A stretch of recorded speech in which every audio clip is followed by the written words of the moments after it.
Broadcasting from the Woodpecker Studio in the great state of New Hampshire, welcome to the Sounds Like a Search and Rescue podcast, where we discuss all things related to hiking and search and rescue in the White Mountains of New Hampshire. Here are your hosts, Mike and Stump.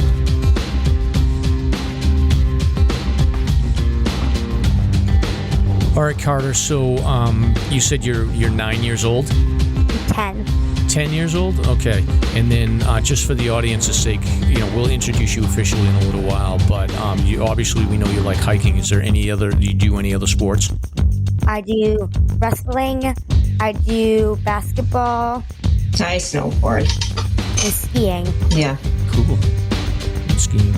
What is your favorite if you're going to pick between all those sports? Basketball, probably. Basketball. No snowboarding, huh? No, my mom's a snowboarder. Well, yeah, the cool people snowboard. Do you think you will snowboard? Will you transition from snowboarding to skiing, Carter? Probably not. Probably not, yeah. That's I like skiing better than snowboarding, so your mom and Stomp can be the snowboarders and we'll do the skiing stuff. Okay. Yeah, clearly. Yeah, exactly. Exactly. Do you have any other hobbies that you like to do, Carter? I like Legos, I like video games, and I like taking care of my frogs. Okay. Yeah, and for the audience, just so you're aware, there's what kind of frogs is it that are in your room? Santa, Isabella, and point and dart frogs. Okay. Huh. Okay, so they may make some noise in the background. Cool. Yes. All right. So I'm going to talk with Stomp and your mom for a few minutes, and then we'll get back to you in a few minutes, Carter. But we're excited. You're a first kid, and when I was coming down here, I told my daughter that we were going to have a kid on the show, and she got mad at me, and she's like, "I can't believe your first kid is not one of your own children." But they don't hike. So they don't get to be on the show. So Stomp, do you have any horror stories when you took your kids hiking? Oh, hell yeah. I sure do. I took let me think about that. Actually, it was my 3 older girls, and we went up to Mount Washington. We stayed at the Lake of the Clouds hut, and it was this, it was a beautiful August weekend. And unfortunately, I don't know what we were thinking, but it was way too hot. It was in the 90s, like mid-90s. And we went up Glen Boulder, heck of a long day. And I was with my stepdad at the time. And we got to the hut, and the girls were miserable. The gnats are crazy. And then overnight, we're sleeping in the bunks. And wouldn't you know it, a gigantic monsoon rainstorm rolls in that, I mean, honestly, I didn't see it forecast. It just came in. So we ended up deciding, you know what, the only best option here is to go to the summit. So instead of going back down Glen Boulder and getting lost or God knows whatever with these kids in near whiteout, obscure conditions, we went straight to the summit and ended up taking the van down. I think Lucy was 5. Or 6 at the time. Okay, so the girls were really little, and they just absolutely hated hiking after that point. And now they're coming around. I mean, they're in their late teens and early 20s, and they're coming around again, which is fantastic. But I lost them on hiking for many years. Well-intentioned, but that's why we're doing this show tonight. Is we want to try to give people advice on how to not lose your kids when it comes to hiking. But we'll do a show intro. But that's good that they're coming back around, though, for you, Stomp. Oh, yeah. Yeah, absolutely. Yeah, like Evie, my oldest, is a Sherpa. She's incredibly strong. Catherine loves getting out there. They still enjoy the outdoors, which is the magnet that pulled them back, I think, ultimately. So it's been nice. Yeah, I had like 2 big incidents. So I have 3 daughters, and my oldest one hikes a lot. The other 2 didn't like hiking, and it's basically, everything around here is my fault, especially when you're the father of 3 girls. But so me and my wife took the 3 girls when they were little. I think my youngest was probably like 4 or 5, and we did the Boulder Loop Trail. Have you ever done that, Jill? Boulder Loop? Yeah. So it's like 3 miles, and it was nice weather, but I think we got to the very farthest part of the Boulder Loop, like 1.5 miles in, and Megan decided to have a complete and utter meltdown. And my wife was like, "I'm just going to go ahead with Caroline and Emma," so I had to sort of like talk her through the meltdown, and she was at that age where it was like, she's getting too big to carry for like a long time. Yeah. And I'm kind of a wimp when it comes to that anyway, but like I had to carry her like probably that whole 1.5 miles, and she was just freaking out the whole time, and then that was it for her. So it happens. So don't make the mistakes that me and Stomp have had where you push your kid too far, but we'll talk about this in a lot more detail. But I got a couple of updates, Stomp, before we get into the show. Nice. Intro here. So I got merchandise. So I'm almost done with the merchandise. So I will be posting on the Facebook page. So we have a group and a page. I'll be posting on the page, and then I'll ask you to post on the Instagram. We're going to have t-shirts, long sleeve shirts, and hats, I think. And we'll see if anybody cares about like merchandise. I don't know if they will or not, but we'll see. What kind of hats you talking about? Like beanies or like the baseball the hats? Trucker hats. A trucker hat, yeah, like a baseball hat. Oh, cool. Yeah, gotcha. So we'll do that with the podcast logo, and we'll see if anybody's interested. I think it'll be cool if people buy them and then go out hiking and wear them around. Sorry if I seem distracted. My cat's going nuts in here again. Anyway. Oh, nice. All right, so Daphne. The other update that I have, Stomp, is the Facebook situation. So for the podcast, so we have a Facebook group, right? And then we have the page for the podcast. So I'm now going to start using the Facebook page because the group has become overrun with just people posting cat stuff. And I don't know how that happened, but it's cool. It's fine. I mean, yeah. But it is what it is. So I think the group, I'm going to let that group continue to be what it is, which is mostly posting cat memes. And then there's a few people that do search and rescue stuff. And then I'm going to use the Facebook page moving forward for anything related to Facebook. Sounds like a deal until they follow you over to this other page. Well, the nice thing about that is I can delete stuff and nobody sees my name, so they don't know I'm doing it. So I can just tell them that you're doing the administrative duties. True. Yeah. Right. Oh, God, that's funny. Yes, exactly. Yeah. All right. Anything you want to cover the hiking pole survey? Well, I think this is it. We've had some funny comments, like people saying, "How do you get to the show notes again?" Yeah. Oh, you listeners are funny.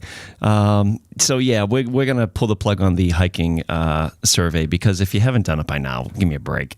So we'll tally up the data and let you know what the results are. We'll get Andy in for a little segment soon. And thanks for everybody that did participate, because I think it's going to be pretty interesting, actually. So, and if you want to, this is it, your last chance. Get on the show note and do the survey and the balance test. It's very simple. All right. That's my blurb about awesome the hiking poles. All right. Sponsors and coffee now, Stomp. Yeah, let's see. We have a donation by, where is it? Oh, Chris. Thank you, Chris, for donating 5 coffees. And he was the one that actually made the comment about the show notes. Wicked cool. And, of course, we want to thank Rek-lis Brewing. I can't speak tonight. Rek-lis Brewing. Brewery. We'll enjoy the best food, craft beer, and fun. Just 15 minutes from Franconia Notch, many 4,000 footers, and less than 10 minutes from the Five Corners. Yes. All right. So welcome to the Sounds Like a Search and Rescue podcast. Tonight we're joined by our friends Jill and Carter to cover a topic that's been on our list for a long time: hiking with kids. And many parents struggle with how to get their kids to enjoy hiking, so we will try to give some tips on how to set your family up for a lifetime of outdoor activities. In order to help with this topic, we have a real live kid sitting in to give us his perspective. Say hello, Carter. Hello. All right. You got a lot of pressure tonight, so you need to give your perspective. An authentic kid. And then later in the show, we will highlight a favorite winter hike, which is Mount Adams and Mount Madison in the northern presidential range. We want to try to keep going on highlighting some of these peaks. And then we'll close the show out by revisiting our discussion that we had last week about the 10 essentials. So I'm Mike. And I'm Stomp. Let's get started. Let's get it started. Beer talk, Stomp. What are you drinking tonight? Oh, just another fruity tooty margarita thing with a little splash of apple and cranberry. Tutti fruity. Nice. Did you just get back from the snowmobile gig, or have you been home all day? No, it's crazy. The rainstorm shut them down. The tour company is closed the entire weekend, so they're going to reassess on Monday. I think, this might have given us an inch or two up in Bartlett, but yeah, it's a no-go. Dude, it is glare ice everywhere. Really? Like, I can't walk out my door without, microspikes on. I'm not kidding. It's just the rain that we got froze solid, and it's just treacherous everywhere. Is the river crossings, are they all ripping, or is it frozen over? Yeah, they are. Yeah, moderate. What is it, like 2 feet higher than usual, if I remember correctly? So it's ripping, but it's probably starting to slow down now. Okay. All right. Well, I'm going up there on Monday, so I'm curious about the river crossing. So we'll talk about that later. So, Jill, what are you drinking? I have a Mason Brewing from Maine. I have the Hipster Apocalypse IPA. Hipster Apocalypse IPA. Yes. All right. What would a hipster apocalypse be? I think it would be a lot of beards and flannels taking over. I don't know. Yeah. I feel like it would be like you would end up like everyone would be... they'd be trapped in a brewery through the end of the world. That would be the hipster apocalypse. Or they'd run out of IPA. That's probably my take. Yeah. Exactly. Are you drink? Everyone would be spouting off about their rare. Yeah. Carter, are you drinking anything, Carter? If I had to choose, I'd be drinking apple juice, but right now I'm drinking water. Good call. Yeah, I like apple juice as well. So, but I'm drinking tonight. I had this the other night. I have a IPA from Notch Brewery called Left of the Dial. So it's pretty good stuff here. Huh. So, Stomp, welcome back. You disappeared on us for a minute. Yeah, I'll be in and out. We have a ton of people up here. It's vacation week, as you know, so the bandwidth is getting sucked up. Yeah. 2 weeks of hell coming up. Yeah, good luck. The massholes are invading. Hey. I'm allowed to say that. Oh, yeah. Sorry, I forgot I got a kid on here. Sorry, Carter. He's used to it. Cover your ears. He's honest. At least he's honest. I was going to say, I'm pretty sure that he's heard a little colorful language. We'll try to behave, Carter, but if you hear something a bad word, then I apologize ahead of time. So. Okay. SLASR's hiking topic of the week. But all right, let's get into the segment here. So segment 1 is hiking with kids. So again, we have Jill here, who is an expert on hiking with kids. So we're going to rely on her to sort of give her pearls of wisdom around how you can keep your kids engaged with hiking. So I think, Stomp, we talked about a little bit about your perspective on, the horror story piece of it. But, as we think about this topic, what sort of springs to mind for you around, how to approach hiking with kids and keeping them engaged? Start young. I don't know why I started so late. I mean, I guess it was just our family circumstance at the time. But if I had started earlier, starting with more modest hikes, just, I would get them out quite a bit, but no mountains or anything like that, because we were living in Mass at the time. So, we would always do like Winnickenny Castle and all that. There were these little spots that we would go to and hike around, and they could tolerate that well. But once you started adding elevation, they weren't used to that. So, I mean, if you're going to start with little ones, start modest, find the smaller peaks like, Mount Major and whatever, and then build up slow and let them, pick good climate and all that good stuff. No hot, buggy days. I mean, just common sense. Yeah, that's all good advice. So I don't think I have much more to add to that. So I do want to start talking to Jill a little bit, but I think, Jill, I'll try to do a quick intro about how we became aware of you and Carter, and then, I'll hand it over to you to sort of give you a background. But I think last week me and Stomp talked about how we did some winter hiking, and then Stomp was the one that actually introduced me to a bunch of the sort of the hiking community on social media. And, there's obviously the 4,000 footer Facebook groups, and there's a few private groups that we were in. And I think we got to know each other through some of those private groups and then the 4,000 footers. Yeah. But I don't know, when did you and Carter really start hiking the 4,000 footers?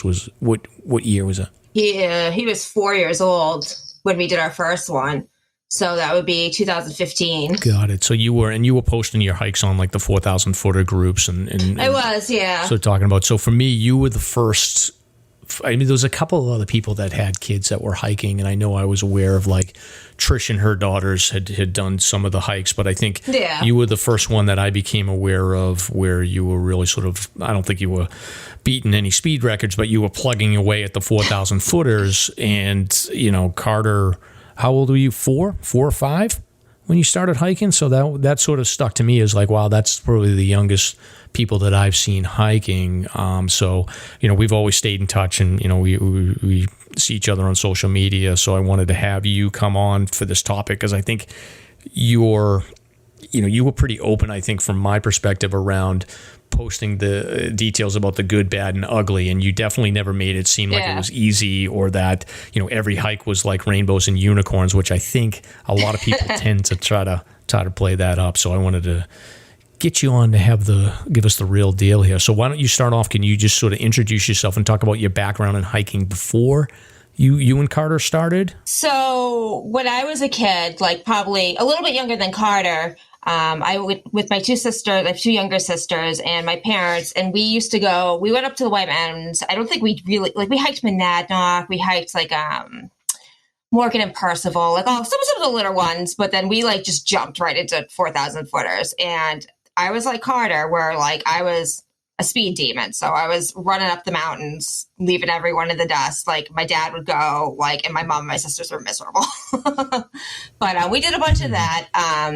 And then it kind of, it tapered off. My dad blew out his knee coming down Lafayette and Lincoln. So that kind of ended that for a little while. And then, I was a rebellious teenager, so I'm not going to do anything that, anyone wants me to. But then, a little older in my 20s, I got back into hiking here and there. And then I had this little monster, and he's a very busy little child, and trying to keep him active and engaged and moving is difficult sometimes because what do you do with him? Because he's always moving. And he was like, well, I want to go climb rocks. And I was like, okay. So we started poking around local areas. Blue Hills is only 20, 30 minutes from my house. So I think we climbed Great Blue Hill 100 times at this point, I think, by now. And it's cool. It's it's not big, but it's there's challenging terrain in there. If it's good practicing. That's a neat area. That's super cool. Yeah. It's rockier than you'd expect for just outside of Boston. Mike, that was one of my my training grounds for the Mount Washington Road Race. Yeah, it's that's the best option for elevation close to Boston, I guess, right? It's the highest area. Or the Prudential Center. Yeah. The ski slope side is super cool, super steep and brutal. Yeah, right. Oh, yeah. Running by all the commuters.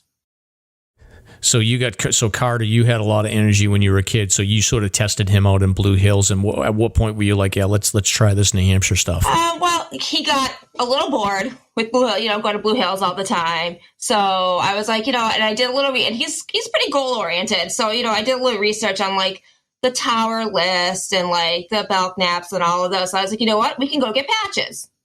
That'll be a fun goal for us. We'll do all these, they're easier hikes. We can build into them. And so we did the fire tower list. We did, what did we do? We did some of the Belk naps. We did some of the Ossipes. We kind of just started knocking off some of those. And then he wanted to go try something bigger. And I was like, okay. I was like, are we ready for this? And, I did my research. I kind of, I asked a lot of stupid questions online, like everyone does. Yep. And we decided to go do Pierce. And he was 4, and he kicked ass.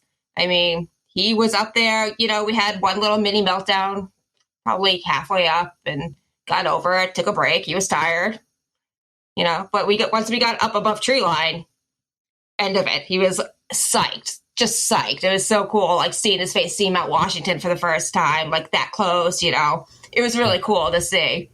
Yeah. And did you guys talk a lot on trail, or were you kind of quiet when you did your hikes? We talk a lot. We talk a lot, yeah, about all sorts, and not just hike, all sorts of things. Like his different interests. Like we make games out of it. Let's see how many like red mushrooms we can find. How many yellow mushrooms. Let's see how many frogs. He kept a journal forever about how many frogs did we find this month? How many dogs did we see? Like so, you make fun little games out of it. Yeah, yeah. And I think now that I'm thinking about this, like that was the one thing that I always used to do with. So I lost my other two. Like I did that. That they just want nothing to do with hiking. So I think that's step number one is like don't blow them up to hiking. So it sounds like you tested Carter out in Blue Hills, and sort of proceeded gradually. But I think for me, like the kids, my experience is that kids like to talk during the hike. So what I would always do, and I would put together like a list of all the topics that I knew that Caroline liked. Like it was always like Harry Potter and Pokemon and all these different things when she was little. And I would like study. And then I actually would like, sometimes I'd even have a piece of paper where I'd be like, all right, well, it's getting quiet now. She seems like I feel like when the kids get quiet, that's when the meltdowns can happen. Yes, absolutely. And I would sort of like purposely be like, okay, well, let's start talking about Harry Potter and I'll ask her a few questions. And then like she'd forget. Yeah. So I don't. Did you did that stuff with Carter too? Yep, absolutely. You get quiet. He's either hungry or he's tired or he's upset. Half the time it's hungry. You pull out that like extra special snack. I always made sure I had something interesting, like especially when it's real little. Pull out a Starburst. You pull out a piece of pizza, and it's like the world changes and everyone is happy, and we can go for 10 more miles. It feels like because we're in a much better mood. Yeah. You talk about like Minecraft or, things that he really loved, and it would just be a mood lifter instantly, and, he'd keep going and he'd be fine. Yeah, exactly. So that's a trick that I will tell people is like put together a list ahead of time, whether it's in your mind or on a piece of paper with more topics than you think you're ever going to need. Yeah. If you're going to be on a 4 to 8 hour hike, like have a list of 15 different topics that you can engage your child with when you're hiking, because you got to go into distraction mode when they start melting. Absolutely. And, I'm a full on like magpie. So, we'd search for like cool rocks to bring home and like stuff like that too. So that would all be a fucking, we'd be like, oh, look at this rock. Oh, let's go like, 10 more feet and like, let's go look at that rock up there and see what that looks like. And, oh, do you think you heard a squirrel? Let's go find that squirrel. Like stuff like that. Yeah. Oh yeah. Oh, see, that's cool. Because I would do that trick too, Carter. Make sure the rocks are really heavy and big, Carter. Yeah. I used to joke that, the more rocks I put in his backpack, that the slower he would hike, I would hope, but it never worked. Yeah. Yeah, exactly. What about his gear? So when he started, if he was young, like 4 or 5, obviously he's growing quite a bit, but what did you mostly carry his stuff, or did you have him carry his own pack, or did that evolve over time? Well, I made the deal with him when he was little that if we were going to start hiking like bigger and bigger mountains, he was going to start carrying some stuff. So, I mean, obviously, he's a 30-pound kid. He's not carrying that much, but he had a little backpack. He carried a little bit of water, a couple snacks. He carried Digger, his anteater. Every single hike we've ever been on, Digger has gone on. So, okay. Yeah, Digger right there. And oh, nice Digger. So, yeah, and people will argue all the time, and you see it all over the pages online and stuff, do kids need good gear? Can they just go in a pair of sneakers? And honestly, I know it's expensive. Kids grow. It sucks. But the better gear, the happier they are.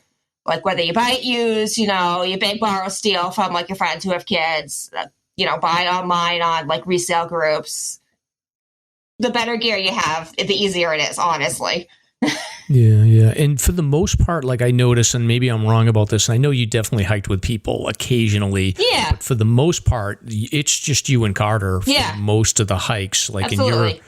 And you don't do weekend hikes either, I don't think, right? It's mostly midweek stuff? Yeah. We do more weekend now because when he was younger, I was only bartending on the weekends and then I was home all day. during the week. So it was easier for us to go during the week, especially in the summertime where he is off from school and stuff like that. But now we kind of switched it up. Well, and now he's got sports every day, all the time. So, but we've kind of switched up where we can go on weekends more often now, which is nice. And then John, my husband, will come with us sometimes, if he wants or whatnot. So it's kind of nice now that we can kind of go. We have more openness to go, like more on the weekends versus, school and like, do I work on a Saturday? I worked every Saturday. Like it was hard to go meet up with people you meet online and stuff like that because they'd have weekends free and I'd never have weekends free. So got it. And then as far as the 4,000 footer list, at some point, it sounds like you were sort of just hiking to hike, and you were familiar with the White Mountains and exploring the Ossipes and the Belknaps and all that. But at what point did it turn from we're just doing hiking to I really want to focus on completing the 4,000 footer list? It kind of we started picking at them a little bit, and the more I kind of posted online, and people are like, "Oh my God, he's so young!" You should just really just get him in there. And I was like, "Yeah, if he wants to." And then we kind of Carter and I sat down and we kind of looked at the mountains and we're like, "All right, well, what's realistic? How can we do this?" And it kind of just became all right, let's just pick them off as we can. And when we finish, we finish. And when he was 6, we finished almost exactly 2 years after since we hiked our first Mount Pierce. Well, and then how did you go about picking the peaks in order? Because I remember, I definitely remember you sort of lamenting about, oh my God, how am I going to do the Bonds and Owl's Head? But how did you go about picking the order that you were going in? I asked a lot of questions. I have read the White Mountain guides, the 4,000 footer guide, front to cover. I don't even know how many times I halfway have it memorized. I feel at this point. So I would try to. That'd be quite a task. Oh God. Well, I'm a fast reader, so that helps. Yeah. But we would, I would, I kind of and you go on the website that 4000footers.com, they kind of list it out in varying difficulty. And I would kind of look at that. I would look at the maps and be like, you know what? All right, this is a mileage we can handle. This is an elevation we can handle. And I do it in groups. So we do we did Pierce, we did Moosilauke, we did Cannon, and kind of some of the easier ones at first, just to get used to with the Osceolas, and just kind of built up. The better, longer as he got better at longer hikes, and me too, honestly. We just kind of upped the challenge a little bit more, and he was, and the more harder the hikes, the rockier the hikes, the happier he was. So he's got it. And did you, as you started getting into it, so you started with Pierce, Moosilauke, Cannon as some of the easier ones. As you started getting into it, did you have a streak of hikes where there was no meltdowns and he was pretty smooth? I would assume that eventually it becomes sort of it almost, you manage it like you would manage your gear, ahead of time, okay, I've got to switch this gear to that gear, okay, he might melt down here, let me give him his favorite snack. Yeah, oh, absolutely. Let me get him distracted. Absolutely, yeah. You kind of just knew, you know your kids too. You can just tell from their face sometimes. You're all right, well, he's starting to lag, all right, let's take a break. Let's, but we did have lots of good, he was an easy kid. Really, he didn't melt down that much, if it was hot or, we had a couple really buggy hikes that we were both miserable. So that didn't help. But Tom and Field really stands out to me. We went on the most perfect autumn day you could possibly. It was 40, the leaves were gorgeous. There was no one else out there. And it was his first time seeing Gray Jay. So that was super exciting. And we just had the best hike ever. It was just, we were in a good mood. We got up to Avalon real fast. And it was a really nice hike. And that stands out to me as one of the, I don't even think he melted down once. We saw a guy finish on Tom. It was cool. That's cool. But by that time you had worked your way up. So you knew sort of okay, I've tested him with easier hikes. Yeah. I've sort of understood what potential flags there are for melting down. I have an understanding of his physical ability. Absolutely. So those are sort of the key things I think to think about when you're hiking. Absolutely. And it's and you know what? You can't be afraid to turn around either. We turned around on Hale twice. Hale. of all mountains. Oh, no. Yeah. Once in the spring, and then once we tried to do it in the winter, and it just, both times, it was not in the books for us at all. We got a mile up Zealand Road, and he lost his mind. And I was like, all right, we'll just go home. It's fine. You know what? It's fine. We'll just go home. No big deal. We stopped. We got lunch. Everything was good. And you just, especially with young kids, you can't be afraid to turn around. Yeah. And that's a good point, because my guess is that, and I do see a fair number of parents posting where their kids are hiking. And I know when I did the 4,000 footer list, the idea of turning around sucked, because you're I want to check off that box, especially if you're really goal oriented, not to mention you're driving up from Massachusetts, you get, it's a 4-hour ride. Absolutely. You're investing, and then you don't get to check that box off. But I think that's an important point, is that even if you are goal oriented and you really want to get that peak, if your kid's not feeling it, you got to turn around, because if you don't, you're going to cross that red line, and then you're never going to get them out again. Nope, never. You don't make it a miserable experience for them. If they're not feeling it, just stop. And you can go ahead. They're not going anywhere. You can go back. Do you have any thoughts about I always, and Stomp, I'd be curious about your thoughts too on this, but the nature versus nurture, are there just some kids that are they're going to be more open to hiking, and then there's some kids that are just not going to be open to hiking? Or can you actually create that in your kid? Or it's probably a mix of both, but I don't know. What do you think, Jill? I think I would say it's more nature than nurture, because if they're going to like it, they're going to like it. And you're probably going to know if you have an active outdoorsy kid, you come from an active outdoorsy family, maybe you can nurture it a little bit. But if you're not going to have a kid, a 4 or 5-year-old, that's going to want to hike 5 miles every time.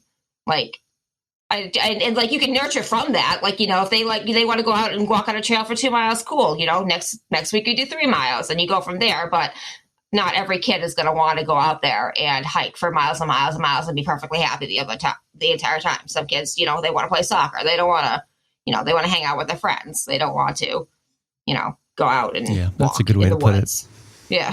I think it's definitely a mixture of both. Every child is different in their own way, but you can still work within their personalities and likes and dislikes, and develop some level of appreciation for hiking. Absolutely. Yeah. You don't, if they don't like mountains and whatever, you can go on a nature trail. You can go for a bike ride. there's other ways to get outside.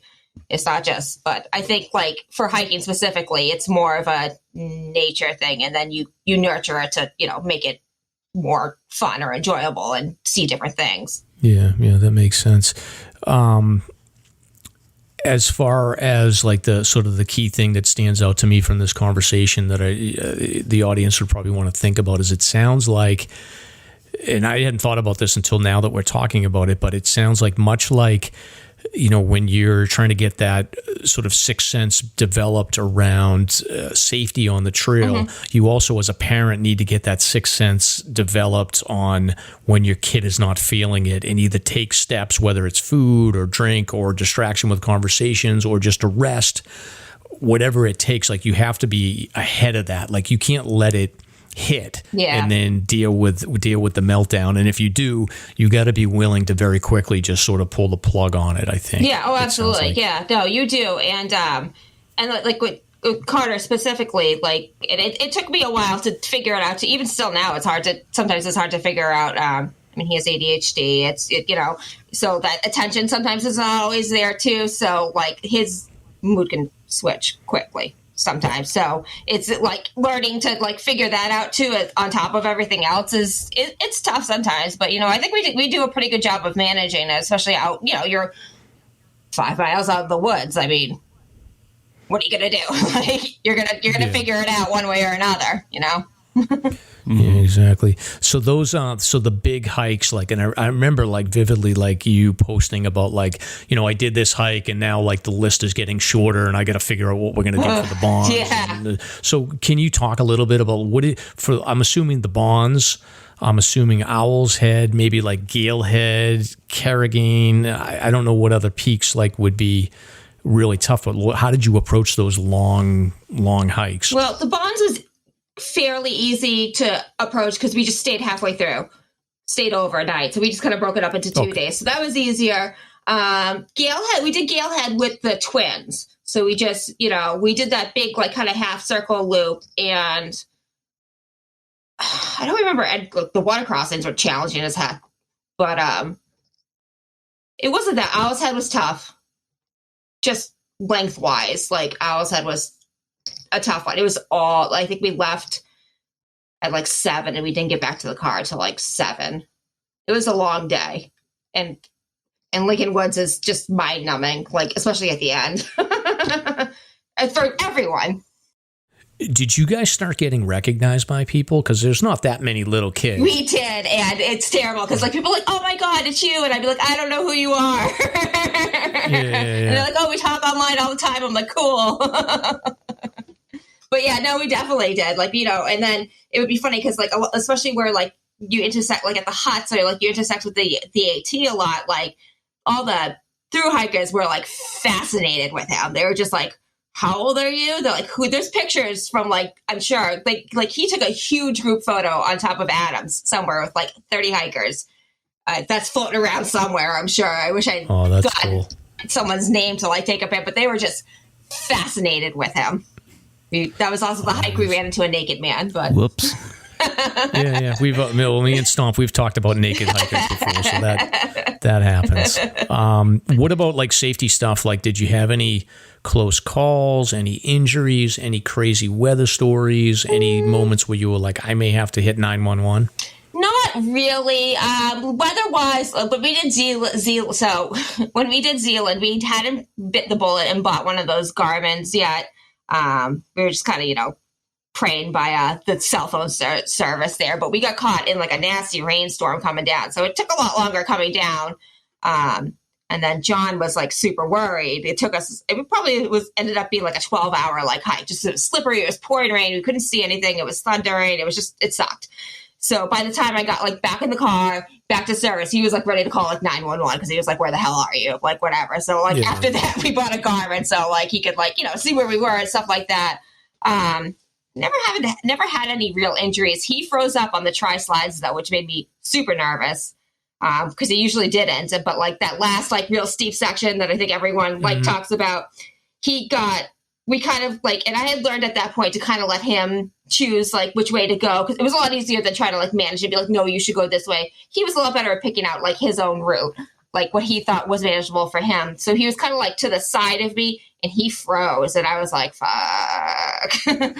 So I had to like spider crawl like sideways to like help him get up and he's freaking out. And we were hiking for the first time with Hannah and her dogs and she was like, are you guys okay? I'm like, I just need a minute. Like, it's calm. Like, he's like clinging to the rock. I'm like trying to get to him. I'm like trying to like shove him up to like a flat spot so he can like kind of compose himself and like relax and like be like, okay, I'm not sliding. Everything is fine, So that was a little scary, but we've never had any real like injuries. We had some gnarly water crossings at like Liberty Spring when we did Liberty. We were going to do Liberty and Flume, but getting up Liberty went like shoulder season, which was, a genius idea. And I waded through the water. This very nice gentleman that was like kind of, flip-flopping with us helped me get Carter across on like a wet log. Like it was just a mess and we probably should have just turned around, but we didn't. Me and Stomp had some issues with water crossings on Liberty before too, in the minus 20 degree weather. So I get it for sure.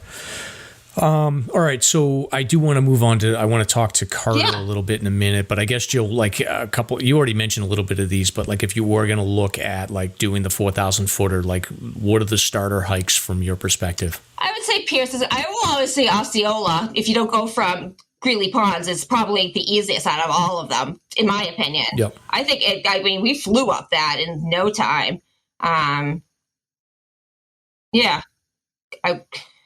I think Eisenhower is fairly manageable and you get the good views and that summit is fun. I mean, if you can deal with the distance, I think, but it's a manageable trail. Pierce, obviously. Jackson, if your kids like rocks and they're, you're comfortable with them kind of doing a little bit of scrambling, that's a good one for kids, I think. Because it's fun. It's fun. You know what I mean? Yeah. And you've moved on to, so are you like focused on a list? Like, are you doing the 52 with a view right now, or? We're like a little over halfway through the 50. We've been kind of, once we got done with the 4,000 footers and like, we were so like, we were like, all right, we're going to get this done. We're going to get done before he turns 7, we're just going to do it.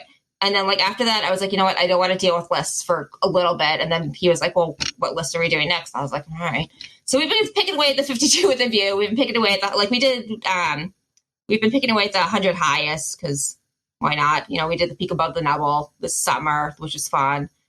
Not really a bushwhack, but kind of a bushwhack. So it was for something like different. He thought he thought that was a blast. So we'll pick out some more of those to do. Yeah. And if he's doing wrestling and basketball and skiing, does he do those winter sports because you're purposely trying to avoid winter hiking, Jill, or is that just the way it happened? Yes. No. Yes, I am trying to avoid winter hiking as much as possible. But no, he wanted to do wrestling, he wanted to do basketball, and he likes skiing. So those were his choices, not mine. Awesome. All right. Well, Carter, this is your moment. I'm going to start asking you some questions here. So, Jill, thank you for your perspective, and we'll definitely throw it back to you in a minute. But Carter, me and Stomp are going to ask you some questions here. All right. So, the first question I had for you is, what is your earliest memory of hiking? When I went to Mount Washington the first time, I really liked the views and like the hot dogs at the top.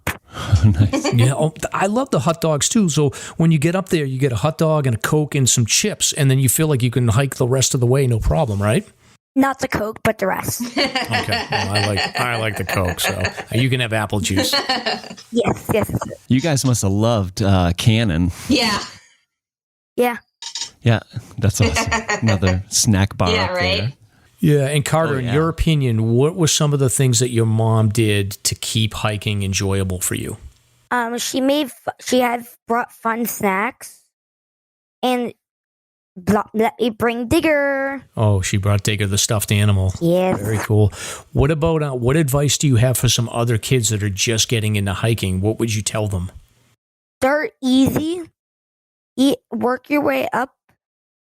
Look for animals, enjoy views, and look for interesting things. Okay. Did you ever see any animals? Did you see any bears or moose or anything? I didn't see bears, but I think we saw a moose once. You did? Yes. That's cool. That's the same with me. I've never seen a bear either, but I saw a moose out on Hedgehog, which was very cool. Do you have Carter, do you have a favorite mountain that you like? Mount Washington. Mount Washington. Even with the crowds, you like it? Yeah. Hot dogs are a big sell. Yeah, I guess they are. I can't say I blame you. Now, who was in charge of picking your hikes, Carter? Did you do a lot of the research, or did your mom decide which hikes were going to be next for you? We kind of did half and half. Okay. When you finish the 4,000 footers, so Yeah. I don't think the audiences, we've never really talked about this, but when you finish the 4,000 footers, you get to put in an application, and then you get a patch, and then you get to go to the celebration dinner where they hand out awards in front of people. So can you talk a little bit of what was that dinner like? Did anything interesting happen for you there?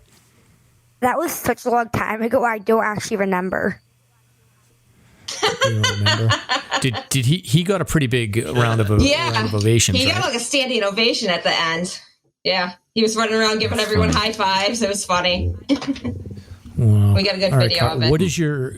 That's awesome. Well, if you have that video, Jill, send that to us. So we can put it in the show notes. Yeah, Carter, what is your favorite podcast? This podcast. That's the right answer right there, buddy. That is good answer. What were your thoughts about these really long hikes, like the Bonds and Owl's Head? Were you nervous about those, or were you ready for them when you? I was kind of ready for them, and I tried to stay positive. I took breaks when needed. I brought my sleeping bag, obviously, for if you're going camping. You bring your sleeping bag. Mm-hmm. And make sure to bring good snacks because it's going to be a long hike, and play games. Yeah, that seems to be a theme with you, is the good snacks. What about your mom? Does she do anything on trail that annoys you? Like, I feel like, and I don't know this for sure, but I feel like you're constantly waiting for her to catch up to you. Is that true? Sometimes, yeah. Sometimes he comes back to find me. Yeah. Cool. All right, Stomp, you got any questions for Carter here?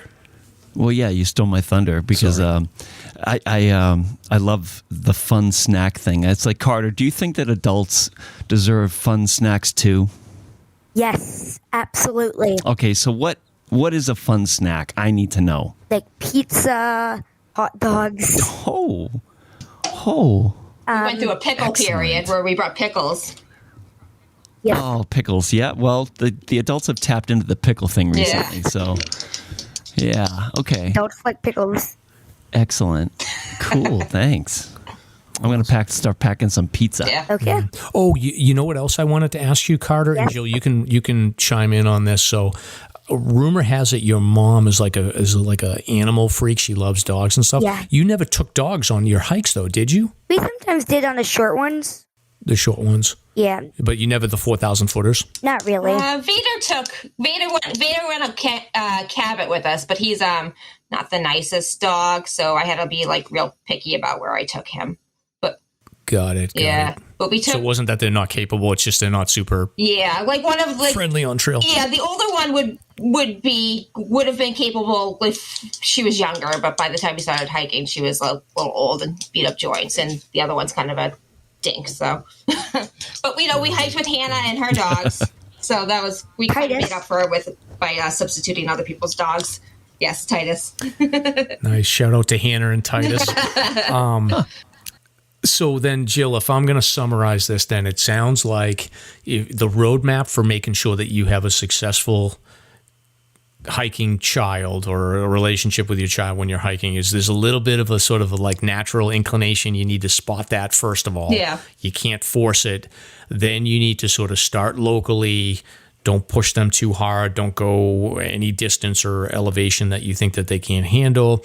Once you've sort of done your local thing and done a lot of sort of nature walks, then you can sort of test it with the shorter hikes, maybe like check out the Mount Majors of the world or the Ossipes.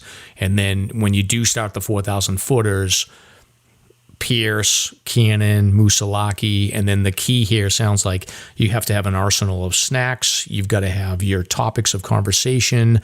You've got to have your sort of nature topics, and you've got to sort of be very attuned to making sure that when the meltdown or the quiet period comes, that you're getting ahead of that, and you never want to push your kid, and then you also need to be willing to sort of pull the plug if they're not feeling it. Absolutely, yeah. I mean, carry about triple the amount of food that you think you're going to need because it's like a nonstop vacuum, honestly. Especially you get growing kids and they're burning more calories than they've probably ever burned in their life, hiking up, whatever. So, but yeah, I mean, I think just managing, knowing your kid, managing what you think they can manage. And, it's okay to push a little bit, as things get harder and, they want to, if they're willing to progress. But you don't want to push too hard to, make them hate it.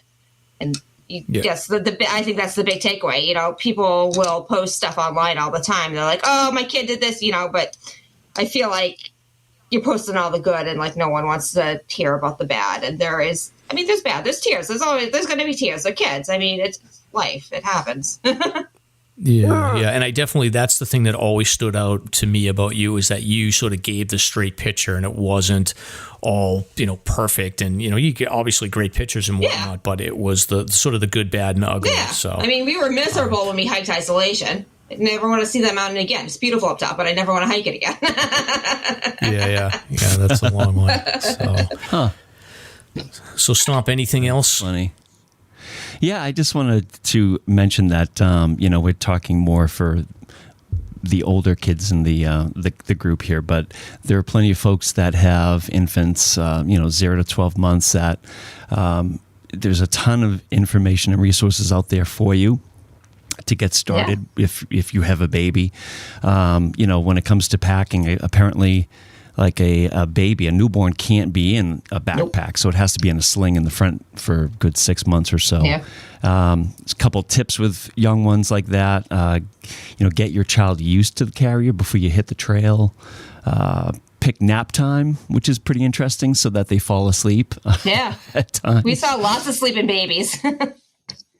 Yeah, protect the baby from sun and just colder weather. I guess if your baby is formula fed, then powdered weight is less. So that's pretty interesting. Wow. And as they get older, you can do little tricks like giving them colorful water bottles so that they hydrate more often, and strategies like that. So do some research if you do have a real little guy out there. You want to make sure that they're safe. But I think that's a great way to get them into hiking at an even earlier age. Absolutely. Oh, yeah, that's a good point, Stump, actually. Like with the water situation, I know my kids, like when I used to do water bottles, but then I got them the bladders with the and that was like the best. Absolutely. They thought that was so cool. Of course, they had to stop for nature breaks every 5 seconds, but it's still. And you have flavorings too. Yeah, that's a good point, Stump. Lots of flavorings. We use the liquid IV all the time in the water too, which makes it slightly more interesting than just boring water too. But definitely the good point with the bladder too. I mean, because then you're not stopping trying to dig out a water bottle like every 30 seconds because someone is thirsty. They can kind of be a little more in control of how much they're drinking too, which is nice for them. Yeah. Now, did Carter take a lot of pictures when you were on the hike? Because that's one thing I used to do with my kids is I'd be like, here's my phone, or I would have them bring, it was so long ago, I actually had like disposable cameras and stuff that they would bring and take pictures. But I don't know, did you guys do a lot of photography? We didn't do a ton, no. Like I took more pictures, I think, than he was too busy running ahead of me for stopping to take pictures, Awesome. Well, Carter, any last thoughts before we're going to move on to our next topic, which you guys will sit in and on, so you can talk about it too. But any last thoughts about like hiking with kids? Not really. Okay. Well, you did a pretty good job. That's pretty impressive that you were 6 when you finished the 4,000 footers. I didn't finish that darn list until I was 49. So you're doing pretty well compared to me. Awesome. Well, thanks, Jill. You're and welcome. we're going to move on to the next subject. So we'll definitely be throwing some questions to you in this here. So, Stomp, I wanted to do another like hiking highlight because we didn't cover recent hikes because I don't think we have much going on, but I'm going to be doing, I think I'm going solo. Like my weekend hike with Tom fell apart. So I think by the time this airs, I'll have gone hiking. And right now I'm thinking about I was picking away at the winter 4,000 footer list, but I think I'm going to go try Mount Adams and Mount Madison together on a solo trip on Monday. Choice. So I figured we'd just talk about that trip because it's a good winter hike. Yeah, let's do it. Yeah. So Stump, you want to talk about your experiences on these two peaks? Oh man, yeah. I mean, I've done Madison and Adams from every direction possible. I think at this point, every season too. It's probably my favorite location to go to, even over Mount Washington. It is just the pinnacle of hiking in the Northeast for me. I've yet to do, Katahdin, of course, but at the moment, this is the place to go. Absolutely stunning. Every time I've gone, it's been mind-blowing. Whether it's over, socked in or if it's clear, it's just mind-blowing. Yeah, I love it. And I think I've done it from every direction. I would actually challenge you, Stomp, because I bet you have not done Adams via Israel Ridge, the near side of the Castle Ravine. For me, I think, the routes on Adams are typically, like most people will park at Appalachia, which is like the main parking lot on Route 2, and they'll go up either Airline or Valley Way. I always think about, for me, my default is to go up Airline because it's a better view. But if there's wind conditions and things like that, then a lot of people will duck down into Valley Way. I always feel like Valley Way is like the super highway and it's too crowded for me. So any chance I can to avoid crowds, I'm doing it. So I like to take Airline unless the weather's really sketchy. But I don't know, Stomp, if you have or Jill, if you guys have a thought on that. Those are good trails, but honestly, my favorite is Osgood. That's my all-time favorite approach to Madison, and it's on the lee side too, which is a little safer for the windier conditions. It's just, fall summit after fall summit, and it's all exposed after the first mile or so, which is just beautiful. So that's one of my favorites.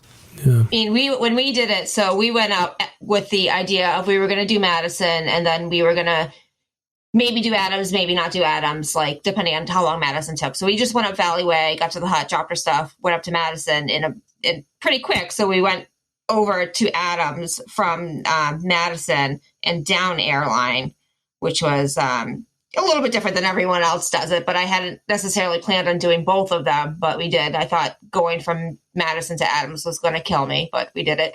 And, he rocked it, of course. And, I honestly liked Valley Way. It was when we went, it was quiet. There was no one there.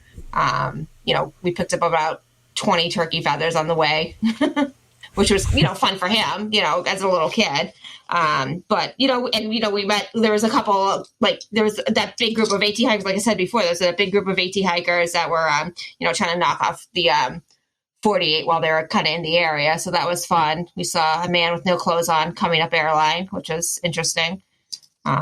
Choice for him. Getting the air. Yeah, he was Airline getting the air. Yeah, he was respectful. Like he saw that there was a little kid and he put some pants on pretty quick. But that was nice of him. Yes, I very much remember Carter was like, "Mom, he's not wearing pants." I was like, "Yeah, don't worry about it." It's just, Yeah, exactly. But so for Mount Adams in particular, I think for winter hiking, it does get tricky. Yeah. Like you can definitely do some routes, but for the most part, I think for the most part, most people they'll start from Appalachia, and then there's Valley Way and Airline. But the other way to think about with Mount Adams is, especially if you're going to the Randolph Mountain Club, has two huts. Yeah. They have Gray Knob and then Crag Camp, and that's actually a cool hike. Just like if you want to take your kids to just go to the huts to check that out, the direction you would want to go on that particular hike is you would leave Appalachia and then you would follow to Lowe's Path. Mm-hmm.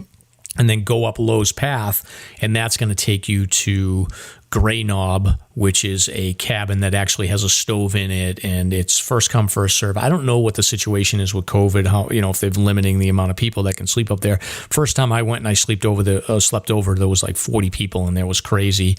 And then about a quarter mile down from Gray Knob there's a little link trail that takes you to Crag Camp, which is not heated, and that there's no caretaker there. And I've stayed there a couple of nights in like really cold weather, but it's just cool to be in those. So the Crag Camp overlooks, what is that? King Ravine. I forget the name of the ravine. King Ravine, exactly, which is amazing. And then Gray Knob looks like it's right out of like Lord of the Rings when you get in there. It's an amazing. So that is a cool thing about Adams, is it does have those two cabins, and you can just stop there on your way up to the peak of Adams, and then you would come across. You'd come from the sort of due south side of Adams, I think, or no, directionally I'm getting confused, but you basically can summit Adams and then go down a couple of different routes to get to the Madison hut, and then summit Madison and then go out Valley Way. The other option is most people will tend to start by summiting Madison first and then head over to Adams and then head out. But I don't know, Stomp, what your thoughts are on that. I generally do Madison first and then head down after I summit Adams. No particular reason. Just habit. Yeah.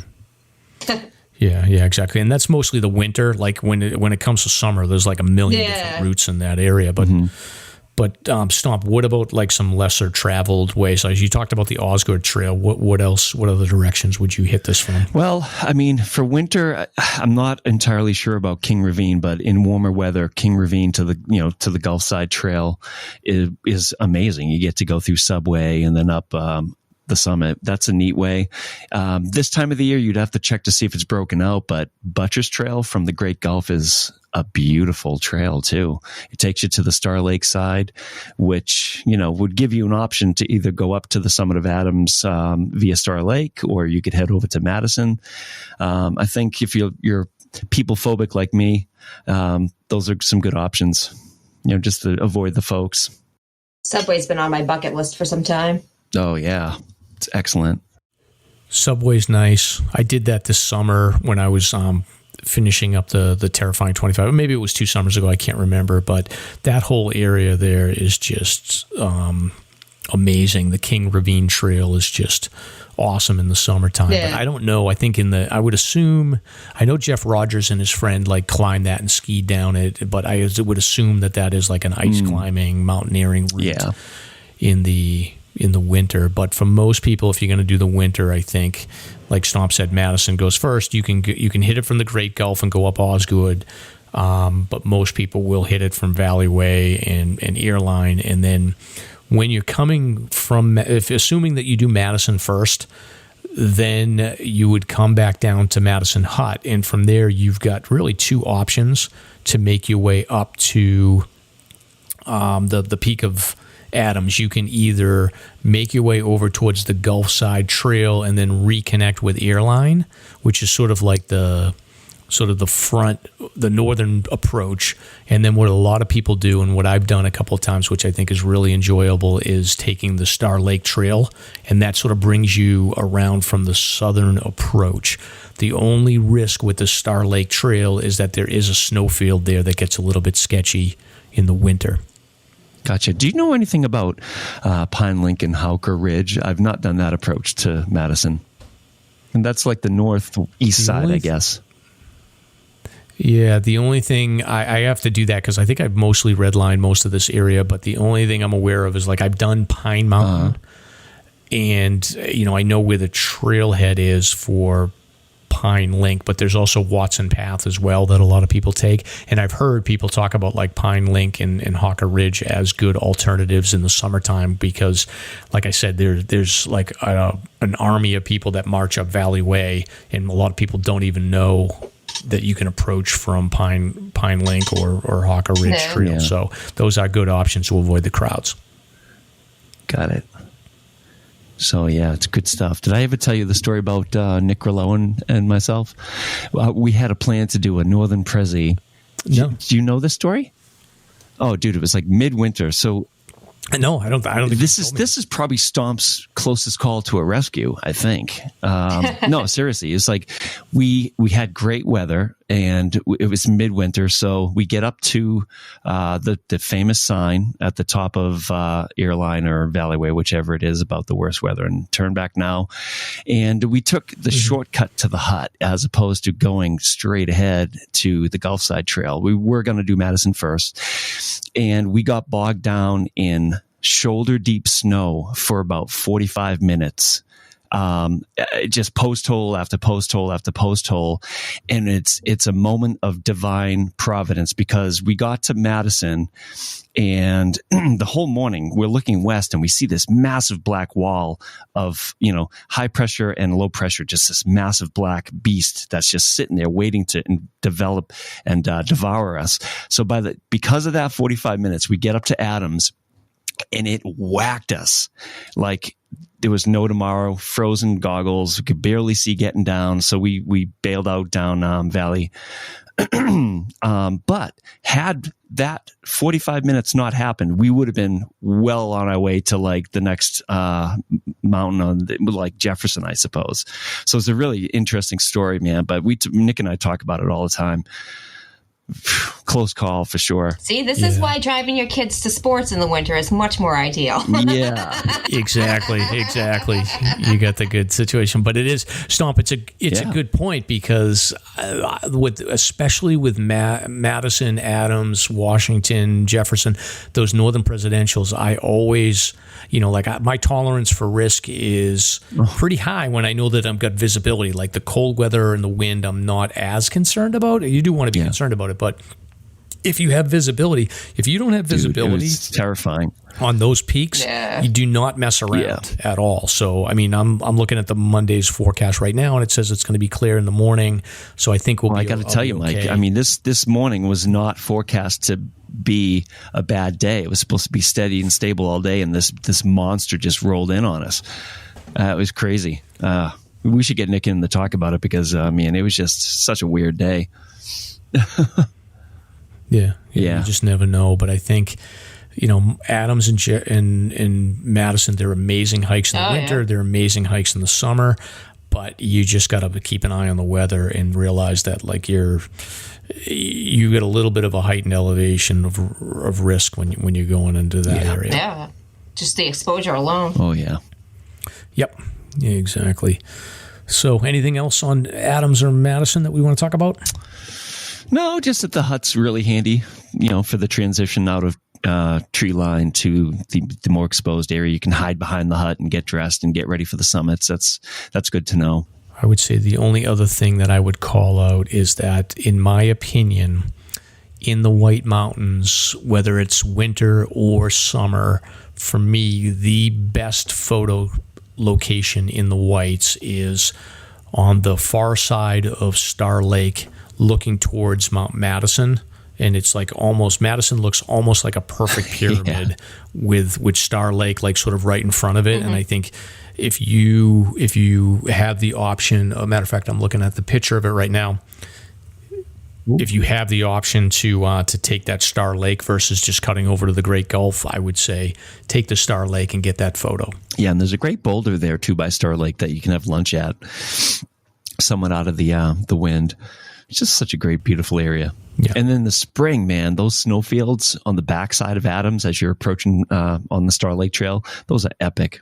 Yeah, they were a little like, I was freaking out the first time I went across those, but I'm going to try it on Monday and probably get up in that area there. So, but it's frozen over, so I'll be bringing full crampon, so it should be interesting. Oh, good luck. Yeah. Yep, absolutely. Exactly.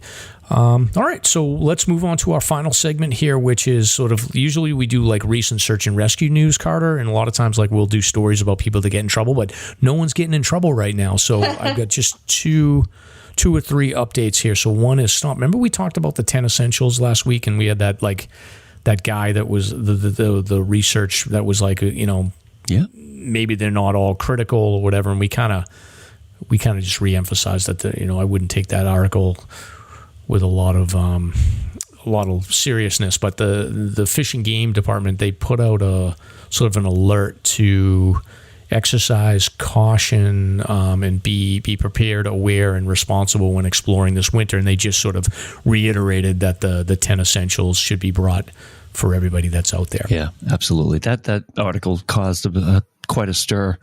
I get it to a point, but it doesn't mean you can slack on the 10 because they're still valid and useful. Yeah, and especially with the influx of like inexperienced people the past few years, just kind of thinking that they're going to, go out for a hike and it'll be fine. I think an article like that is more danger than not.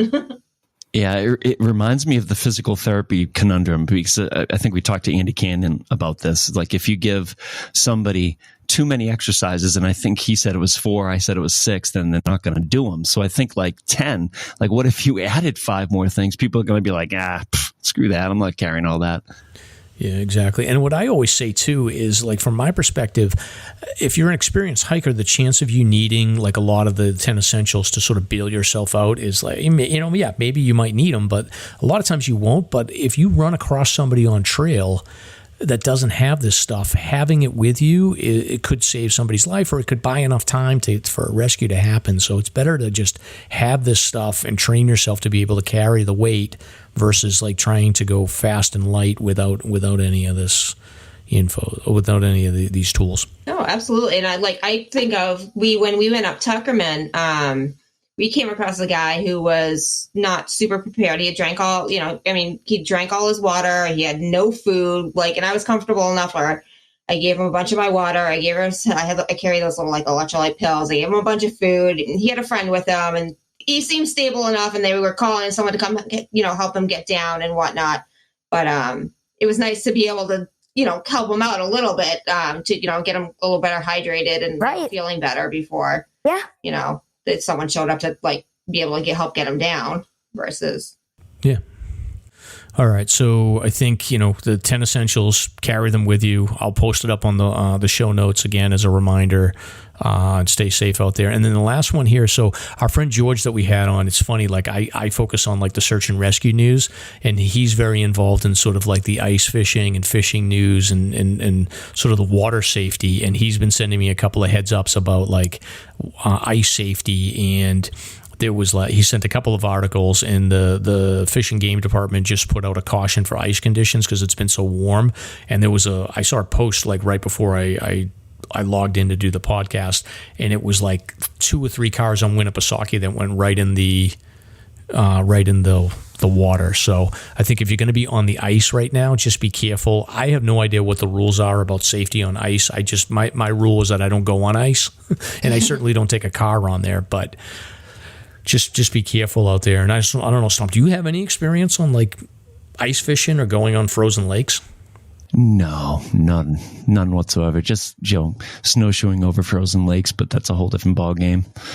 Yeah, I avoid ice. Yeah. Exactly. Yeah, me too. Yeah. And then the last story, so Carter dropped off, so this is actually a good story to do when he's not here because it talks about a family dying, and we don't want to depress the kid. Yeah. But I think there was a story out of California in August. This family, it was like a husband and wife and a toddler. They actually went hiking with their dog, and unfortunately, like they got caught up in a situation where they didn't have their the right gear, and unfortunately, they all passed away. And there was a recent news report that came out that said that they, overheated, and that the father was trying to text his friend that they needed help, and he gave the location, but there was no cell connection. So I think having an inReach or a Garmin that you can use for calling for safety is probably a good idea if you're going to be out there, especially with a toddler. So sad end to that story. Yeah, that stinks. That was sad to see. Yeah. Do you, so you have a Garmin? Do you have an inReach, Jill, that you use?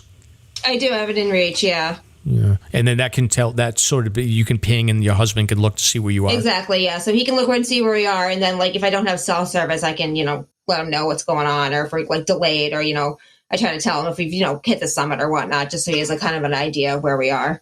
I just think it's important when you have a small kid with you, especially. Yeah. So I'm assuming you gave him like your plans, and this is where I'm going to park, and this is the peak we're going on. These are the trails. Were you pretty good at like timing it out and being like, I'm going to be on the peak at this time and I should be back at the parking lot at this time? Or did you struggle with that? Yeah, no, I think we were pretty accurate about trying to get our times right. And I always gave him the plan, and I would show him on the map, we're doing this loop, these are the trails we're taking, that sort of thing, so he could kind of keep an idea of it. We'd get to the summit. I'd usually try to at least text him or ping him on the Garmin and just let him know like where we were. We're stopping for 20 minutes, an hour, or whatever we were hanging out on top for, and that we were heading back down. So he kind of had an idea of our general location. That's good. And and then it was mostly you and Carter. Like I've seen, he goes on hikes with you guys occasionally, but he's not as into it as you guys are. No, he's not. And he doesn't want to do the bigger, longer ones. So, which is fine. It's our thing. Yeah. But I'm happy when he's been picking away at the 52s with us too. So. Yeah, those are good. And that's the same situation with me. Like my wife doesn't, she'll go, but she's not into it like I am. So it is what it is. I mean, you got to have your own interests, which is great. But exactly, yeah. All right. Well, Carter, you did your first podcast. So now when you go to like you're in school and your teacher's like, can you tell like an interesting, fun fact about yourself? And obviously, like you can say like, oh, I hiked all the 4,000 footers. Now you can say you were the star of a podcast. That's a wrap. Thank you for listening. If you enjoyed the show, you can subscribe on Apple Podcasts, Spotify, or wherever you listen to podcasts. If you want to learn more about the topics covered on today's show, please check out the show notes and safety information on SLASRpodcast.com. That's SLASR podcast.com. You can also follow the show on Facebook and Instagram. We hope you'll join us next week for another great show. Until next time, on behalf of Mike and Stomp, get out there and crush some peaks. Now covered in scratches, blisters, and bug bites, Chris Staff wanted to complete his most challenging day hike ever. Fish and Game officers say the hiker from Florida activated an emergency beacon yesterday morning. He was hiking along the Appalachian Trail when the weather started to get worse. Officials say the snow was piled up to 3 feet in some spots, and there was a wind chill of -1 degree. And there's 3 words that describe this race. Do we all know what they are? Only one hill! Here is Lieutenant James Neeland, New Hampshire Fish and Game. Lieutenant, thanks for being with us today. Thanks for having me. What are some of the most common mistakes you see people make when they're heading out on the trails to hike here in New Hampshire? It seems to me the most common is being unprepared, and I think if they just simply visited hikesafe.com and got a list of the 10 essential items and had those in their packs, they probably would have no need to ever call us at all.